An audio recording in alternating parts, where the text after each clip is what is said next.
தீபாவளினா பளிச்சுன்னு ஞாபகத்துக்கு வர்றது பட்டு, பட்டாசு, பலகாரம். பலகாரம்னா ஞாபகத்துக்கு வர்றது மந்த்ரா கடலை எண்ணெய். அபார ருசி, ஆரோக்கியமான உடல் நலம். தீபாவளி அன்னைக்கு மட்டும் இல்ல, என்னைக்குமே கிச்சன்ல இருக்க வேண்டியது மந்த்ரா கடலை எண்ணெய் தான்.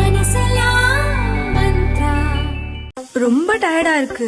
இயற்கையான டேட்ஸ், பாதாம், பிஸ்தா, கேஷு அண்ட் ஹனி கொண்டு தயாரிக்கப்பட்ட லயன் டேட் நட் பைட்ஸ். தமிழகத்தில் சிறுபான்மையினர் ஓட்டுகள் 13% உள்ளன. இவற்றில் கிறிஸ்தவர்கள் ஓட்டுகள் 6% உள்ளன.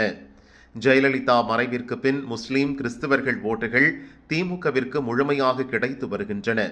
இதன் காரணமாக திமுக கூட்டணி சட்டசபை தேர்தல், லோக்சபா தேர்தல் என தொடர் வெற்றிகளை குவித்து வருகிறது. வரும் சட்டசபை தேர்தலிலும் சிறுபான்மையினர் ஓட்டுகளை தக்க வைக்க திமுக தலைமை தீவிர முயற்சி மேற்கொண்டுள்ளது. ஆனால் தமிழக வெற்றி கழக தலைவர் விஜய் கிறிஸ்துவர் என்பதால் அந்த மதத்தினரின் ஓட்டுகள் கைமாறும் நிலை ஏற்பட்டுள்ளது.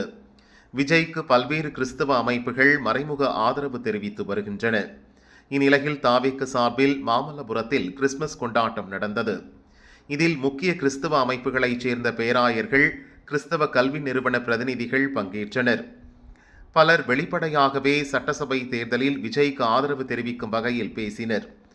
அப்போது பேசிய விஜய், கடவுள் அருள், மக்களை மானசீகமாக நேசிக்கும் அன்பு, அதீத வலிமை, அதற்கான உழைப்பு இருந்தால் போதும், எவ்வளவு பெரிய எதிரிகளையும் ஜெயிக்கலாம்.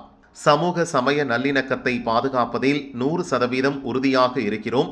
அதில் எந்தவிதமான சமாதானமும் இருக்காது. கண்டிப்பாக ஒரு ஒளி பிறக்கும், அது நம்மை வழிநடத்தும் என்றார். இப்படி விஜய் நடத்திய கிறிஸ்துமஸ் விழா நடந்ததால் அதிர்ச்சியடைந்த திமுக தரப்பு அதற்கு போட்டியாக பாதிரியார்களை அழைத்து வந்து முதல்வர் ஸ்டாலினை சந்திக்க வைத்தனர்.